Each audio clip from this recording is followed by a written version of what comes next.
तो भाई board exam 2025 के जो स्टूडेंट्स हैं, लाखों स्टूडेंट्स, क्लास 10 12 के स्टूडेंट्स, उन सभी को सीबीएसई ने एक बहुत बड़ा झटका दे दिया है। सीबीएसई के एग्जामिनेशन कंट्रोलर की तरफ से एक बहुत बहुत बहुत बुरी खबर सामने निकल करके आ रही है। बहुत शॉकिंग न्यूज है ये। मैं भी तुमको एक नोटिस दिखाने वाला हूं जिसको देख करके ना तुम लोग सकते में आ जाओगे। बहुत ज्यादा शॉकिंग न्यूज सामने निकल करके आ रहा है। देखो यार, मैं एक बात बता दूं, तुम यूट्यूब सर्च करो, तुमको सैकड़ों ऐसे यूट्यूबर्स मिल जाएंगे, वो भी नामी गिरामी यूट्यूबर्स जिनके अच्छे खासे सब्सक्राइबर्स हैं, अच्छे खासे व्यूज आते हैं। वो तुम लोगों को बड़े बड़े ऐसे ऐसे चीजें बोल जाते हैं अपने वीडियोस के अंदर में, और तुम उनको फॉलो भी कर लेते हो, जिसका सीधा खामियाजा तुम्हें अब भुगतना पड़ेगा। देखो यार, तुम यूट्यूब उठाओ, तुमको सैकड़ों ऐसे यूट्यूबर्स मिलेंगे जो बोलेंगे यार कि जो तुम्हारा है ना बोर्ड एग्जाम बहुत इंपॉर्टेंट है, रेगुलर क्लासेस बहुत ज़्यादा इंपॉर्टेंट नहीं है, तो तुम क्लास को बंक कर सकते हो, छोड़ सकते हो, और हो जाएगा, टीचर एडजस्ट कर जाएंगे। ठीक है, बहुत सारे ऐसे यूट्यूबर्स कहते हैं। क्या तुमने किसी का सुना है? अगर सुना है, कमेंट सेक्शन में मुझे उन सभी यूट्यूबर का नाम लिख करके दो जो ऐसे बातें बोलते हैं कि भैया क्लास नहीं भी करोगे तो चलेगा, हाफ ईयरली एग्जाम नहीं भी दोगे तो चलेगा, प्री बोर्ड नहीं भी दोगे तो चलेगा, या सबसे इंपॉर्टेंट बात कि अगर क्लास अटेंड नहीं भी करोगे तो चलेगा। ठीक है, शॉर्टेज ऑफ अटेंडेंस को लेकर के सीबीएसई ने एक बड़ा झटका दिया है, बड़ा सर्कुलर दिया है। देखो यार, कुछ भी मैं बताऊं इससे पहले मैं तुमको एक चीज कहना चाहता हूं, इस वीडियो को मिस मत करना। अगर इस वीडियो को तुमने मिस किया, एंड तक नहीं देखा, तो तुम भारी मुसीबत में आने वाले हो। ठीक है, और ये मैं मजाक में बिल्कुल नहीं कह रहा हूं। वीडियो को लाइक यहीं कर दो, चैनल में पहली बार आए हो सब्सक्राइब कर लेना। सीबीएसई का सर्कुलर दिखाता हूं, सीबीएसई की ऑफिशियल साइट पे ले जाता हूं। ये देखो, यहां देख रहे हो क्या सर्कुलर आ चुका है। Strict compliance with attendance requirements as per CBSE examination bylaws for board exam eligibility. ठीक है, अब ये क्या है अपडेट? भैया ये 6 पन्नों का सीबीएसई ने सर्कुलर दिया है। ठीक है, और 6 पन्ने का सर्कुलर जो भेजा गया है, ये एफिलिएटेड स्कूल्स के हेड्स को, प्रिंसिपल्स को भेजा गया है। लेकिन मैं यहां कुछ खास बातें बताना चाहता हूं। देखो, सिर्फ 75% अटेंडेंस की मैं बात नहीं करूंगा। यहां क्या कह दिया गया है कि सीधा सीधा कहा गया है कि बहुत सारे स्कूल्स जो है वो घपला कर जाते हैं, या स्टूडेंट्स घपला कर जाते हैं, तो अब नहीं कर पाएंगे। सीधा सीधा कहा गया है कि जितने भी स्कूल्स हैं, all schools must adhere strictly to rule number 13 and 14। Rule number 13 और 14 के अनुसार भैया हर बच्चे का जो है वो मिनिमम ऑफ 75% अटेंडेंस होना चाहिए। ये देखो यहां लिखा हुआ है, और कहा गया है कि 25%, 75% अटेंडेंस होना चाहिए। 25% जो छूट मिला है, ये देखो 25% रिलैक्सेशन, वो मिला है किस केस में? अगर कोई मेडिकल इमरजेंसीज होते हैं, तुम नेशनल या इंटरनेशनल स्पोर्ट्स में पार्टिसिपेट करते हो, ठीक है, कोई बहुत सीरियस अदर रीजन हो जाता है, तो जो भी है उसके तुमको डॉक्यूमेंट्स भी प्रोवाइड करने पड़ेंगे, और उसी के लिए 25% का डिस्काउंट तुम्हें मिला है, छूट तुमको मिला है। 75% अटेंडेंस होना चाहिए। और अब ये सीबीएसई ऐसे नहीं मानेगी। अभी तक क्या होता था, स्कूल वाले जो डॉक्यूमेंट्स बना के भेज दिए वो सीबीएसई मान लेती थी। अब ऐसा नहीं होने वाला। मैं तुमको दिखाता हूं यार, अभी यहां देखो 6 पन्ने का है, ऐसा ही नहीं है। यहां पे कहा गया है कि स्टूडेंट्स को पेरेंट्स को इन्फॉर्म कर दिया जाए, स्कूल वालों को कहा गया।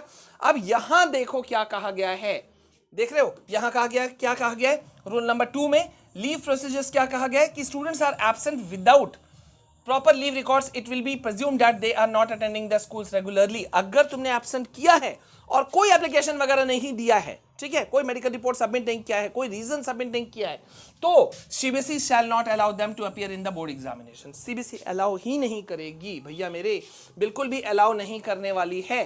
ठीक है, ठीक है। और एक और बहुत इंपॉर्टेंट चीज, पॉइंट नंबर 3 मुझे लगा, ये मैं तुमको बता दूं। ये देखो क्या है, अटेंडेंस मॉनिटरिंग। अभी तक जो मैंने कहा कि स्कूल वाले, टीचर वाले कर जाते थे, ठीक है, लेकिन अब कहा गया है कि जो अटेंडेंस रजिस्टर्स हैं वो डेली अपडेट किया जाएगा। ये देखो, should be updated daily, signed by the class teacher and the competent authority of the school. सिर्फ टीचर के ही साइन से नहीं चलेगा, जो एडमिन है या कोई कंसर्निंग अथॉरिटी है उसका भी साइन चाहिए क्लास टीचर के अलावा, और वो रेडिली अवेलेबल होना चाहिए for the inspection by CBSE. CBSE उसके इंस्पेक्शन करेगी, ऐसे नहीं मानेगी। ठीक है, ये देखो, और इसी के द्वारा, ये देख रहे हो 5 number point, inspection by the CBSE. CBSE अब अपने लोग भेजने वाले हैं इस चीज को लेकर के, और ये हल्के में नहीं लेना। मैं तुमको यहां दिखा रहा हूं क्या चीज कह दिया गया है। ये देखो, ये देखो यहां पे क्या कहा गया कि इतनी अटेंडेंस होने पर ही दे पाएंगे सीबीएसई बोर्ड परीक्षा। इसको छोड़ो, मैं तुमको थोड़ा सा और दिखाता हूं। ठीक है, जस्ट अ सेकेंड। देखो, हर न्यूज़पेपर के हेडलाइन पर इस वक्त एक ही चीज छपी हुई है, एक ही चीज छाया हुआ है कि भैया अटेंडेंस नहीं हुआ तो तुम फॉलो अप नहीं कर पाओगे, और इसके लिए बाकायदा बहुत सारे रूल्स बनाए गए हैं। मैं तुमको दिखा दूं, ये जब तक वो ओपन हो रहा है मैं तुमको यहां दिखा दूं। ये देखो, डॉक्टर संयम भारद्वाज का सिग्नेचर है यहां पे, ठीक है, ठीक है। और इतना ही नहीं, इस पे बहुत सारा प्रोसेस डाला गया है। ये देखो, इसके लिए पूरा रीजन बता दिया गया है। जो लड़के सब बहाना मार लेते थे ना, मैं यहाँ थोड़ा तुमको जूम करके दिखा दे रहा हूं कि अगर मान लो तुम लंबे समय से बीमार हो तो तुमको ये 4 चीजें अवेलेबल करानी पड़ेंगी, डॉक्यूमेंट्स। क्या क्या? रिक्वेस्ट फ्रॉम द पेरेंट, ठीक है, कि छुट्टी के लिए मेडिकल हमने लीव इसलिए लिया है। मेडिकल सर्टिफिकेट चाहिए गवर्नमेंट डॉक्टर के पास से। ऑल मेडिकल रिपोर्ट्स चाहिए, चाहे एक्सरे हो एटसेट्रा, सब चीज। Recommendation of school in the pro forma attached, कि स्कूल वाले कह रहे हैं ठीक है भाई इसको छोड़ दीजिए, ये चाहिए। अगर किसी के भगवान ना करे मदर फादर का लॉस हुआ है, यानी कि डेथ हो गया, उस स्थिति में ये डॉक्यूमेंट्स 4 चीज चाहिए। अगर इसी तरह का कोई और रीजन है तो फिर ये सारे डॉक्यूमेंट्स चाहिए। मतलब बकायदा बही खाता तैयार कर दिया गया है कि आपको ये चीज करना पड़ेगा।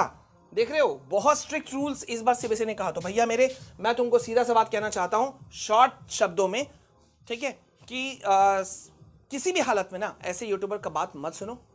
पेड कोर्सेज बेच रहे हैं, अपने फायदे निकाल रहे हैं और तुमको लटका रहे हैं, ठीक है। और ये हर साल होता है, सिर्फ नाम का लेबल बदलता है। अब तुमको डिसाइड करना है तुम किन के साथ रहना चाहते हो, किन के साथ नहीं रहना चाहते हो। सिर्फ फेमस हैं इसलिए साथ रहना चाहते हो, ये तुमको डिसाइड करना है, ठीक है। सो आई होप कि तुमको क्लैरिटी मिली होगी। मैं चाहता तो ये 1 मिनट में भी बोल सकता था। अच्छा, बहुत सारे बच्चे मुझे कभी कभी कमेंट में लिखते हैं कि सर आप एक बार कभी गुड न्यूज़ देते हो, कभी बैड न्यूज़ देते हो। सर ये दोनों मेरे हाथ में नहीं है, ठीक है। अगर सीबीएसई कहेगी कि पूरा 75% अटेंडेंस माफ है तो मैं वही आके बोलूंगा, है ना। सो प्लीज, बड़े हो गए हो तो उस हिसाब से सोचना शुरू करो।